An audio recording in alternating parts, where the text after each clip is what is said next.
eu tenho essa verdadeira, assim, um verdadeiro respeito às formigas. Porque no início, né, essa vida de agricultora, de a gente querer ter o retorno daquilo que a gente planta, a gente fica um pouco frustrado quando a formiga corta tudo que a gente plantou. Eu plantava um canteiro de couve, no dia seguinte não tinha mais nada.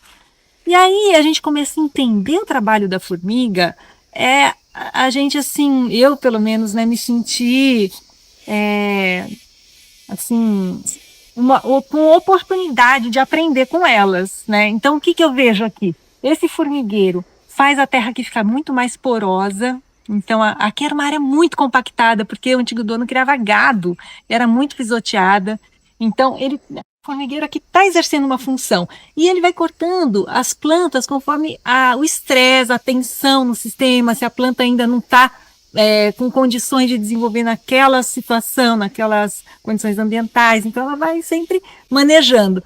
Isso me mostrou também o Serrapau. Aqui foi, para mim, uma escola nesse sentido.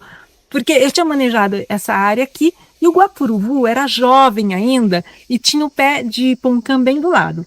E o guapuruvu crescendo, eu falei, não vou podar esse guapuruvu, tá jovem ainda. Deixei. No dia seguinte, o Serrapau cortou. E o guapuruvu soltou um broto ainda mais forte que foi lá para cima. Aí eu falei, olha, meu olhar não é tão afinado quanto o do Serrapau, né? Ele sabe o que faz. Então, esse diálogo com a natureza que eu acho que é fundamental, sabe? E nesse caso a formiga vem também com essas lições, né? Tipo, assim, nesse estágio de sucessão que você está querendo colocar ainda não vai, né? Os cítricos são plantas mais exigentes, então, e aqui eu não coloco adubo. Aqui a ideia é melhorar o local com a intervenção de manejo, né, da poda. Então, assim, eu já começo a ver essas plantas como indicadoras de que o trabalho está evoluindo, né? E a formiga está presente aí em todos os lugares e a gente acaba convivendo com elas, né? Essa aqui é o margaridão, tem a mesma idade que todo o sistema. E o crescimento dela foi incrível. E ela tá meio torta, assim, porque deu uma tempestade aqui no final de 2017 que dobrou, tão alta que já estava essa cajá-mirim. Então, agora esse ano a gente podou para ela entrar no fluxo da estratificação do sistema, né? Ela produz bastante biomassa, brota com bastante facilidade e dá um fruto, né, que atrai a fauna e também a gente pode tomar suco da polpa e tal. Ela é incrível, para mim é uma espécie chave. É aquele cajazinho bem fibrosinho, né? É a cajamirim. Ele não tem fibra não, esse que você está falando é o cajamanga, que é uma fruta maior, né? Esse é pequenininho, a polpa bem aquosa, bem cheirosa, amarelinha assim. Delícia. É bem gostoso. E aqui do lado, à esquerda aqui, mais alto, é o mogno, que é uma espécie amazônica visada para madeira, né? Mas aqui eu quero que ela componha a estratificação da floresta. Olha o crescimento em 9 anos desse mogno. Sendo que aqui no Cerrado a gente tem essa estação seca bem definida, 6 meses sem chuvas, né? E 6 meses com chuva. Então a gente tem esses fluxos de crescimento do sistema, né? Nesses 6 meses de seca fica tudo meio estagnado. E aí começa a chuva, dá um salto. Então a gente vê aí o mogno como crescer. Nessa área talvez tenha assim um ombro, né? Como a gente fala, assim, um prolongamento da estação por causa da grota, né? Pela umidade. E agora ainda que o lençol freático não é tão profundo aqui, né? Que está próximo ali do córrego, hoje as raízes já têm mais acesso à umidade. Mas no início, para implantar o sistema, os primeiros 6 meses foi um desafio. E assim, a gente não quis colocar irrigação. Então, o que eu fiz aqui foi molhar 3 vezes somente as mudas dos citros com uma lata d'água que eu ia lá no córrego, e só para não morrer, só para se segurar. Uhum. E aí, quando começou a chuva, tudo voltou com força, né? Daqui para frente a gente parou o manejo. Não sei se deu para reparar. Então, daqui para trás está manejado, a gente observa a poda das árvores. E daqui para frente você vê o margaridão envelhecido, né? E aqui ainda tem vestígio, já está com elefante. Tem vestígio ainda do capim que a gente plantou aqui, né, embaixo. Mais para frente. A gente vê o ninho dos pássaros, sabe? Essa convivência, né, com a fauna é muito legal. Esse aqui é um presente para você.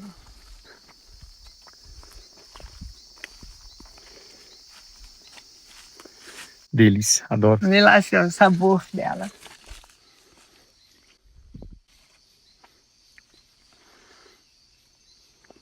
Nossa, que delícia.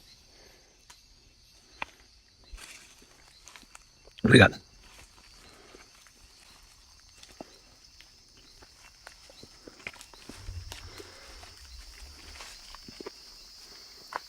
Essa é a andiroba. Essa grande, é uma espécie amazônica. Do lado dela tá uma engazeira, engadmetro. Qual a relação de extrato delas, Fabi?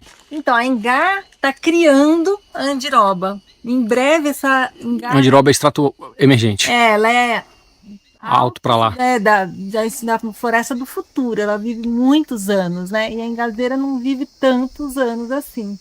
Então, veja que essa Engá de metro sai e fica essa Engá feijão, que é uma engazeira nativa aqui que dura muito mais tempo que aquela outra. E que são espécies da mata ciliar do cerrado também, né? É, sim, a Engá feijão ela ocorre aqui nas baixadas.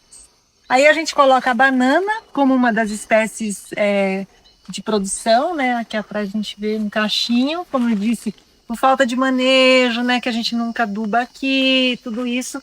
Ela não está dos maiores cachos, mas já é alguma produção aqui que justifica a nossa intervenção aqui. Essa poncã tá bem bonitinha, ó. Ela vai produzir agora esse ano. Eu acho legal, Fabi, quando você coloca assim, justifica a nossa intervenção, né? Assim, meio que no sentido de assim, olha, tudo bem, eu vou cuidar, eu vou restaurar, mas eu também preciso me cuidar, né? Porque como é que a gente vai se manter? Muito fácil quando você tem um projeto que te financia, mas você pensa projetos para todo mundo do mundo? Não, a gente precisa viabilizar para todos. A gente precisa lembrar que a gente é parte da natureza, que a nossa intervenção pode ser positivo. Aliás, deve ser. A nossa presença deve resultar numa coisa melhor do que se a gente não estivesse presente. Não digo melhor só para a gente, melhor para todos os envolvidos, né? Então, a gente não pode ter medo que o ser humano sempre degrada. Dessa maneira como age, sim, mas pode agir de outra maneira, né? Então, o desenho dessa área, a gente fez as linhas de árvore, e no início tinha milho, mamão, mandioca, junto com as árvores, que a maioria foi plantada com sementes. E nas entrelinhas a gente plantou o mombaça, o capim colonial, né? 5 metros, Fabi? Aqui a gente escolheu esse espaçamento de 5 metros, pensando principalmente nos citros, né, nas bananeiras e as árvores associadas, né. E aqui o capim era para ser roçado e acumulado nas linhas. Esse capim chegava a essa altura. Agora que ele já está mais sombreado e por falta de manejo, né, o capim deu uma enfraquecida. E mais ali a gente vai ver que as capivaras mataram os capins com sobrepastejo, que o capim rebrotava e elas comiam na época da seca. Então a gente observa esse impacto das capivaras também sobre as bananeiras, que elas roeram as bananeiras, tombavam as bananeiras no início da área. Já que mais para o final, elas não vieram tanto, né, a intervir assim, então deu para segurar mais as bananeiras. Estamos trazendo para vocês os cortes e os vídeos originais, a partir dos quais a gente tirou esses cortes, estão disponíveis aqui no canal também. Você pode clicar aqui, vai aparecer um link aqui nesse vídeo para você fazer isso. A ideia é que vocês consigam ter acesso a vídeos que a gente gravou há mais tempo. O canal está fazendo quase 8 anos de trabalho e com isso eu quero que vocês me ajudem se inscrevendo, indicando nas suas redes, comentando e levando as mensagens, as reflexões que a gente tem aqui no canal para outras pessoas. Muito obrigado.